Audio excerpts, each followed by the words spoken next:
Hey guys, All in Crypto here, and welcome back, ladies and gentlemen, for another YouTube video. In this video, guys, we're going to be talking about inflation, how inflation is affecting not only the crypto market but the world as a whole, and why potentially you may want to look to jump into something like crypto as a store of value. And it's a bit crazy the fact that I'm suggesting something like cryptocurrencies, which is probably the most volatile asset class out there, as potentially a good hedge against inflation and the proliferation of not only the US dollar, but pretty much all fiat currencies all around the world globally. As a result of what we've seen happen, we all know the situation we're in. They have had to print trillions of dollars. This is not just a phenomenon that's took place in the US. It's happened in plenty of other countries as a result of this, obviously some worse than others. But essentially what this video is about, guys, is kind of the more I dive into the financial realms, guys, the more I sort of come to realize that there are do's and don'ts. There are things that people who have money do, and there are things that people who don't have money also do. And a large part of the people that have money, what they do is essentially try and keep that money. That's what a large part of their time is spent doing. It's not necessarily making it, it's more keeping it and making sure that it's sort of hedged against inflation. And, cryptocurrencies, I think, are one way. I think gold's another way. We're going to look at gold and crypto, well, Bitcoin more specifically. And I'm really going to show you just the effects of inflation. And, what is inflation, first of all? Well, inflation essentially is the increase in price of goods and services whilst your native currency, the country that you live in's currency, so we'll use the US dollar, is actually getting devalued. It has less buying power as a result. So we all know that, a dollar doesn't go as far, or a pound or a euro doesn't go as far as it once did. We see this. I made a very interesting ages and ages ago on this channel where I had sort of took the price of a Freddo. A Freddo is a chocolate bar, a small chocolate bar that when I was younger, it was around about 5p. It's now like, I think 30p, 35p. So you could have actually put your money into Freddos theoretically if they, didn't go out of date, etc., etc. And you could have sold them on today, and you'd have been better off holding them than the US dollar. It was Ludwig von Mises, who was an old Austrian economist, who said that it is only the government that can take a perfectly valuable commodity such as paper and make it worthless. You got to listen to a lot of the old guys on when it comes to the economy and when it comes to finance, because we have this real misconception that just because they are from an era prior to our, just because they're the sort of old guys that don't know what they're on about. I actually think the opposite. I think that a lot of the newer guys have no clue what they're on about, and it's the older guys that were right. And if we had heeded their warnings, we wouldn't be in such a mess today and having to look for alternative stores of value and get out of our sort of fiat currencies in order to protect our wealth. So what we're going to do is we're going to jump in. I'm going to undress this article for you here. This is an old article, however, it's still relevant. In fact, it's probably more relevant now than it was back then, as I would strongly suggest that we have printed more money, certainly in the US, than when this article was wrote. So it says 9 trillion story, 22% of the circulating supply of US dollars printed in 2020. I think there was 9 trillion since September 2019. Essentially, this was printed to combat the situation that we find ourselves in. If they didn't print this and they didn't essentially keep the economy afloat while shutting it down, then we would be in a real sorry state. So they always had to do this. But what does that mean for the people who have savings out there? Well, your savings are getting devalued, and one great way to look at it, and we're going to jump into some charts in a second. I'm going to show you Bitcoin. I'm going to show you gold. We're also going to talk about when your grandparents or parents were younger, the price they could get a house for and the price they can now get a house for. But what essentially, one way to look at this, guys, is imagine if there was 10 of us on an island and we were all given $1. Of course, a dollar is divisible by 100. And essentially, we were told we could make our own little financial ecosystem. And, one of us wanted to, work really hard. He wanted to work all the time and offer a service for people. And there was one of us that came up with goods and wanted to start selling our, goods and use our skills that we can implement to make these goods. Essentially, if you give us sort of a month or two down the line and we came back and we said, so we want you all to show you how much money you've got, somebody would have probably accumulated more than others. So someone might have $3, Somebody might have $2, the rest of them might have sort of 50 cents, etc., etc. And essentially, what then happens when they print money and they do that? They go, okay, so we're now going to implement an extra, let's say 20%. So let's say $2 extra into that system. Well, that person that's worked very, very hard to accumulate, the $3, whilst the rest sort of have got less. If he's worked and grafted for that hard and he sort of put that to one side, as a result of them just deciding that they want to implement another 20% of the circulating supply there, his buying power for those $3 then gets sort of reduced. And that's how you really want to look at this, guys. That's a simplified version of doing it. We all know stories, like I say, from our grandparents buying houses when they were younger. And, in the UK, I'm from the UK. The only reason I talk in dollars is because it's sort of the most widely recognized and used, which is fine, very easy to sort of translate into different currencies. However, we all hear stories of our grandparents and parents buying, houses for 3,000 Great British pounds or something like that, and them now being worth, $500,000 in some cases. This is really as a result of inflation, and it's one reason I am all in crypto because yes, there is that risk, but I actually think there is a bigger risk in not doing anything. Remember, guys, you miss 100% of the shots you don't take. And by doing nothing, by sort of default, you're opting to back the US dollar. And if we look how the US dollar essentially has performed against Bitcoin, this is just a normal Bitcoin chart. If we switch it to the logarithmic chart, guys, we can really see the direction of Bitcoin.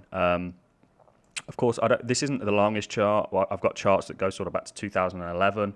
However, I've drawn all over those because I talk about it a lot. So, like I said, I wanted this to be inclusive of everybody, not just people in crypto, all of us, so that we can really understand exactly what is going on here. You are essentially at the wrong side of a compound interest game that works not so in your favor.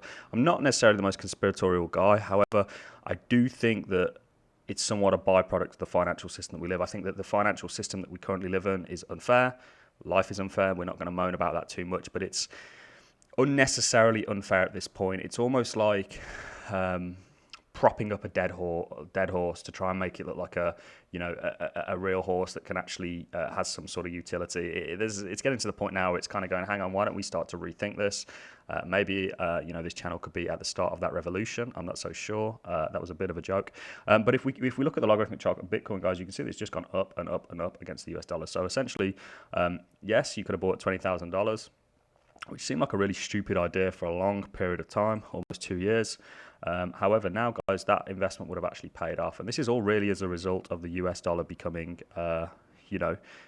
getting devalued. We hear of sort of horror stories of places like Venezuela, where, and other countries out there, there's a long list. I've got a lot of South African friends, their currency, they've noticed it even in the past 20 years, that certain notes that you wouldn't necessarily see floating around, like in the UK, for example, a £50 note, you never used to see those. Now they're somewhat common. They do still have a £50 note is still has its buying power in comparison with other currencies out there. However, it's the main point of this YouTube is essentially to kind of help you guys understand why you really need to protect your money. Just having your money sat in fiat in a bank where they give you 0.5% interest rate, well, the inflation rates are actually less than that. So essentially, let's say the inflation rates typically for countries. We'll take a little look at. So this is the European Central Bank. The main task for the European Central Bank is to maintain price stability. This is defined as an annual HICP inflation rate below 2% over the medium term. So they're trying to keep the inflation rates under 2%. Current inflation rate, this is the Bank of England. And let's have a look here. I think this is for the Fed is around about 2%. So they're all trying to keep the inflation rate around about 2%. Well, how the hell does that work when they've just printed 22%? And it'll be more now, guys. Bearing in mind this article came out in December last year. It'll be significantly more money now that they've printed. So how the hell is the inflation rate, meaning the buying power of your dollar, so low? How is that getting decreased to only that percent when they've implemented more? We've already gone through the scenario of where there's 10 of us on an island and they implement an extra 20% of the circulating supply. Well, that guy's dollars actually have less buying power now. There's more in circulation. We've already gone through that, and it's the statistics they give you, in my opinion, are pretty much bogus, guys. And you know, you really need to think for yourselves. We don't live in a day now where you can sort of trust everything the government says. I'm not saying that governments are a bad thing at all. I think that we need some form of government, but we need the right form of government and the right form of people in charge of monetary policy and financial structure. So if we look at gold, similar story to Bitcoin. If we take it on a logarithmic chart, it's just essentially just going up and up and up continuously. It's in a macro bull and has been, you know, continuously. And this is all as a result of the US dollar. We see the US dollar being sort of devalued. We see this in the housing market. We see this in everything in life, guys. So I hope that this video has maybe thought-provoked some people out there to say, hang on, why don't we sort of take a look at our financial situation? Why don't we you know, sort of address this? I mean, if you think about years ago, guys, really you'd have one, typically it'd be the husband who would work in a household. He would have a wife and children.